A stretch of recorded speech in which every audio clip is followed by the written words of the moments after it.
My story really begins when I was 9 years old. I grew up in South Los Angeles with my four-generation family in an apartment that was 30 feet from an active oil and gas well that severely impacted my health. From nosebleeds at 9 to asthma at 11 to cancer at 19, my life has been severely impacted by the fossil fuel industry and climate change. My name is Nalleli Cobo. I'm an environmental activist and storyteller. It started with a nosebleed. They got so severe I couldn't sleep in my own bed anymore. I would have to sleep in a chair to prevent choking on my own blood. I got body spasms that were so intense, my mom would have to carry me from place to place. Heart palpitations, and I used a heart monitor for several weeks. I developed asthma. That's something I'm always going to have to live with.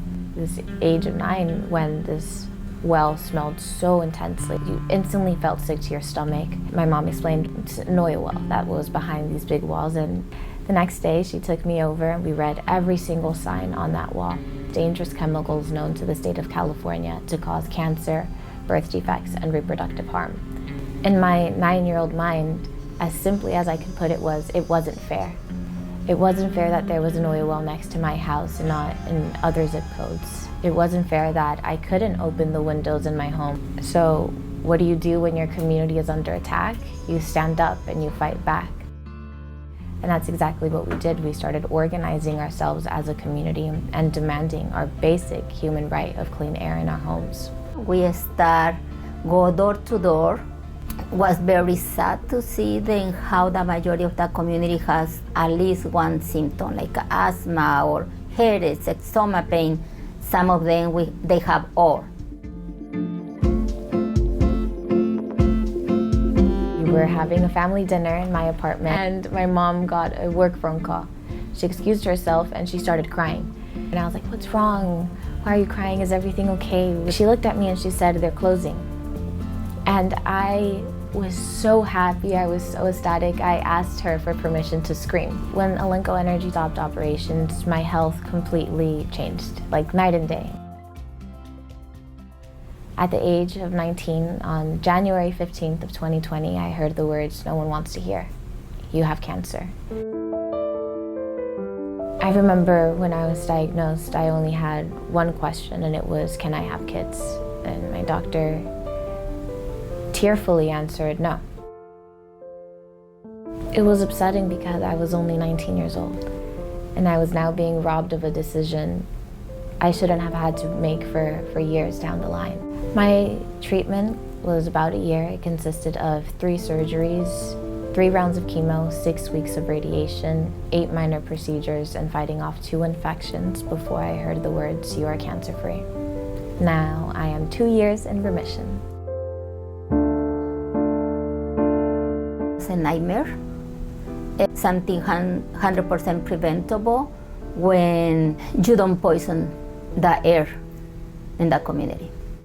In late last year of 2022, the Los Angeles City Council and County Board of Supervisors voted unanimously to phase out all oil and gas wells in the city and county of Los Angeles, which is historic change made possible through grassroots organizing and frontline communities, community-based organizations, and people saying enough is enough.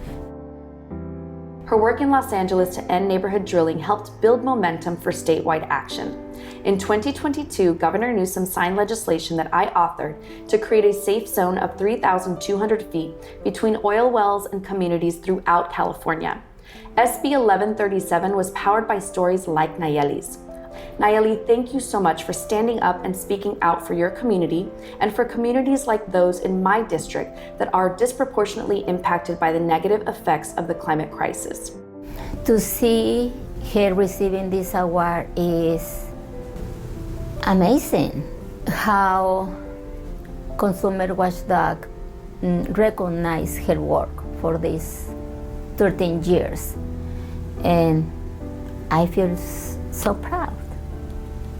Thank you for giving me the opportunity to introduce one of our future leaders. Her name is Nalleli Cobo.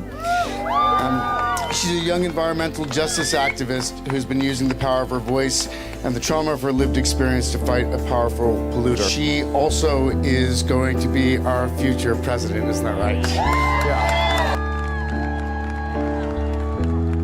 It's such a crazy feeling to look back and and to see how I remember being the only youth in the room. I would be the only girl in the room, and to now see how many other youth are in the room, it's such a rewarding, fulfilling, like I have goosebumps just thinking about it, feeling, because we're taking up the space that we deserve to be taking. It's finding your peace, your passion, and running with it, because everything goes back to fighting for our earth.